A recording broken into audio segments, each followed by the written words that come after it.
नमस्कार, मैं हूं आपके साथ अनु भारद्वाज और आप देख रहे हैं न्यूज गंगा। होली का रंग माहौल था और अखिलेश यादव समाजवादी पार्टी के नेता अपने सियासी रंग बिखेरने के लिए प्रेस कॉन्फ्रेंस में आए थे। हर तरफ खुशियों की बातें हो रही थी, भाईचारे की बातें हो रही थी, लेकिन एक चीज जो सबके ध्यान खींच रही थी वो थी उनके टेबल पर रखी बाबा साहेब भीमराव अंबेडकर की मूर्ति। ये मूर्ति पहले कभी उनके प्रेस कॉन्फ्रेंस में नजर नहीं आई। सवाल उठ रहे हैं कि आखिर ऐसा क्या हुआ कि अखिलेश यादव को बाबा साहेब से जुड़ने की जरूरत पड़ी। क्या ये सिर्फ वोटों की राजनीति है या उनका दिल सच में बदल चुका है?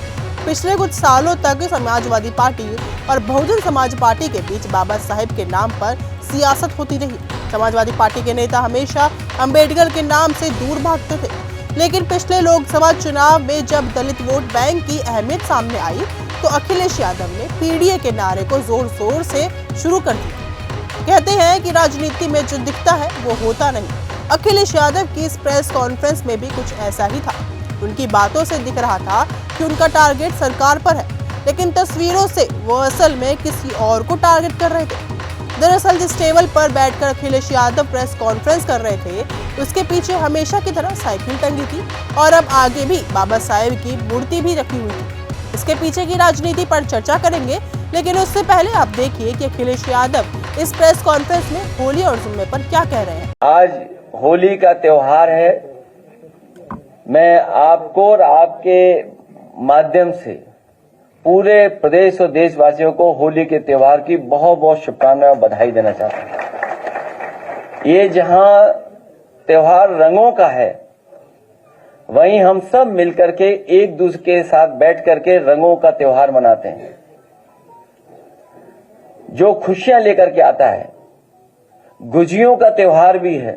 हम एक दूसरे का मुंह मीठा कर करके इस त्योहार को मनाते हैं। हमें उम्मीद है कि जो हमारी देश की पहचान रही है, गंगा जमुनी तहजीब, हमारे भाईचारा, एक दूसरे के साथ प्यार मोहब्बत के साथ हम लोगों ने हर त्योहार मनाया है। हर समाज के लोग एक दूसरे के त्योहार पर एक दूसरे को बधाई देते हैं। हम त्योहारों से जुड़े हुए हैं। हमारे त्योहार के समय पर जो कारोबार होता है उससे भी हम एक दूसरे से जुड़े हुए हैं। इस त्योहार की बहुत बहुत बधाई और शुभकामनाएं आपके माध्यम से मैं देना चाहता हूं। अखिलेश यादव होली और जुम्मे के मुद्दे पर प्रेस कॉन्फ्रेंस करने आए, लेकिन इस बार उनके टेबल पर बाबा साहेब की एक छोटी सी प्रतिमा रखी थी, जो कि इससे पहले कभी उनके टेबल पर नजर नहीं आई। पिछले साल तक अखिलेश यादव बाबा साहेब के नाम से दूर भागते रहे थे। सपा और बसपा के बीच हमेशा से अंबेडकर के नाम पर राजनीति चलती आई है। सालों से समाजवादी पार्टी के नेता बाबा साहेब के विचारों से दूर रहते हैं। यहाँ तक कि जब दलितों पर अत्याचार हुए तो भी अखिलेश यादव चुप रहे थे। आपको बताते हैं कि जब 2 दलित बहनों के साथ अत्याचार हुआ था, तब भी अखिलेश यादव की किसी भी प्रकार की प्रतिक्रिया नहीं आई थी। चंद्रशेखर आजाद कहते हैं, समाजवादी पार्टी के नेता को बाबा साहेब का आज से पहले किसी भी तरीके से नाम जपते हुए सुना है। जाति का एक भाव रहा होगा कि भाई जाति के लोग हैं, लेकिन गलत तो कह सकते थे भैया, जब तो डबल लड्डू पे हैं। उन परिवारों की आवाज तो उठा सकते थे, अब आकर इनके साथ तो खड़े हो सकते थे, लेकिन क्योंकि उनका आपका चुनावी रिश्ता है, मैं जिनकी बात कह रहा हूँ आप समझ गए होंगे, वो जो आपका चुनावी रिश्ता रखना चाहते हैं, वो जो बात करते हैं तमाम नारों की, उनके नारों का सच ये है कि जो आपके आत्म सम्मान की रक्षा नहीं कर सकते, वो कल आपके नारों की रक्षा नहीं कर सकते। बल्कि यूपी में तो पूरी लड़ाई सपा और बसपा के बीच थी।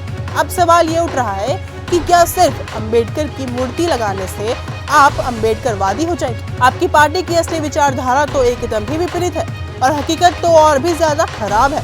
तो क्या सिर्फ दलितों के वोट्स लेने के लिए अखिलेश यादव ने बाबा साहेब की मूर्ति लगाई है, या फिर सही में उनका हृदय परिवर्तन हो गया? अपनी राय कमेंट सेक्शन में हमें जरूर बताएं। तो फिलहाल इस वीडियो में सिर्फ इतना ही। देखते रहिए न्यूज गंगा। ऐसी ही खबरों को सुनने और देखने के लिए सब्सक्राइब करना बिल्कुल मत भूलिएगा चैनल न्यूज गंगा। खबरें अच्छी लगी तो लाइक का बटन दबाना बिल्कुल मत भूलिएगा। कमेंट बॉक्स में टाइप भी कर सकते हैं और हाँ, शेयर करना भी बिल्कुल मत भूलिएगा।